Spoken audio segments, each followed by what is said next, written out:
ভগৱান পৃথিৱীত কিয় জন্ম লৈছিল বাৰু?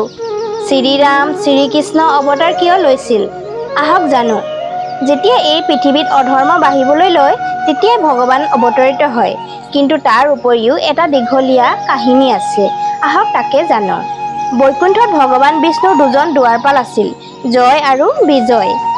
এবাৰ চনকাদিক ঋষি চনক, সনন্দন, সনাতন আৰু চনকুম নামৰ 4জন বালক ঋষি ভগৱান বিষ্ণুক লগ কৰিবলৈ গৈছিল। কিন্তু বিষ্ণুৰ দুৱাৰপাল জয় বিজয়ে তেওঁলোকক ভিতৰলৈ যাব নিদিলে। দুৱাৰৰ বাহিৰতে ৰখাই থলে।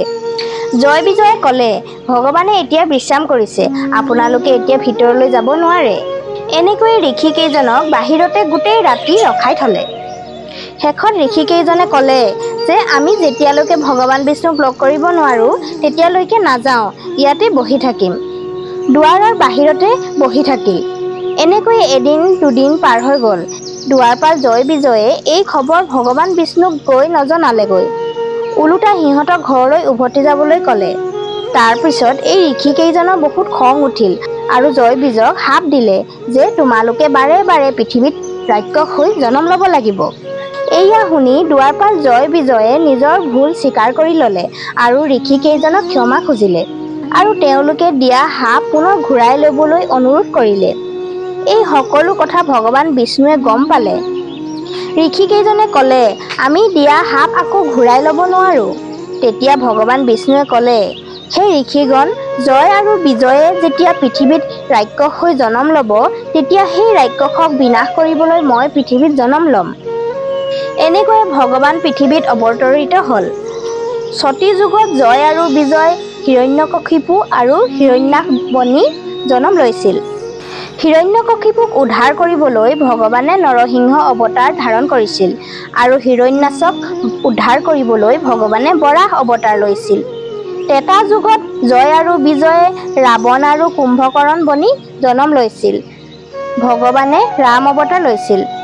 দ্বাপৰ যুগত শিশুপাল আৰু দন্তবক্ৰ হৈ জন্ম লৈছিল আৰু ভগৱানে কৃষ্ণ বনি অৱতাৰ লৈছিল। কলি যুগত চৈতন্য মহাপ্ৰভু হৈ জন্ম লৈছিল আৰু জয় বিজয়ে জগাই মধাই হৈ জন্ম লৈছিল।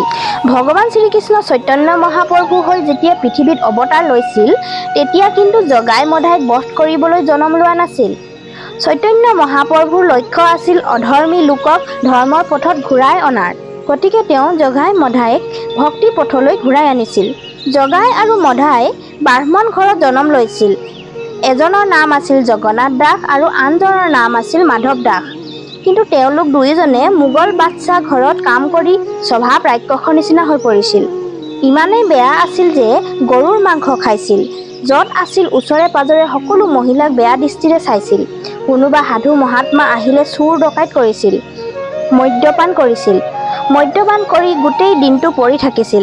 এনেকুৱা স্বভাৱৰ কাৰণে দুয়োজনে নিজৰ নাম সলনি কৰি লৈছিল, জগাই আৰু মধাই। শেষত তেওঁলোকক চৈতন্য মহাপ্ৰভুৱে জ্ঞান দি ভক্তিৰ মাৰ্গ দেখুৱাইছিল।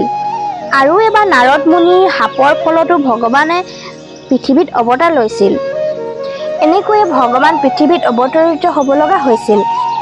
এয়াই আছিল মোৰ আজিৰ কাহিনীটো। কেনেকুৱা লাগিলে আপোনালোকে কমেণ্ট কৰি মোক জনাব। যদি ভাল লাগিলে লাইক, শ্বেয়াৰ, ছাবস্ক্ৰাইব কৰিবলৈ নাপাহৰিব। যদি ফেচবুকত চাই আছে ফ'ল' কৰি দিব। আজিলৈ আহিছোঁ। Bye bye friends.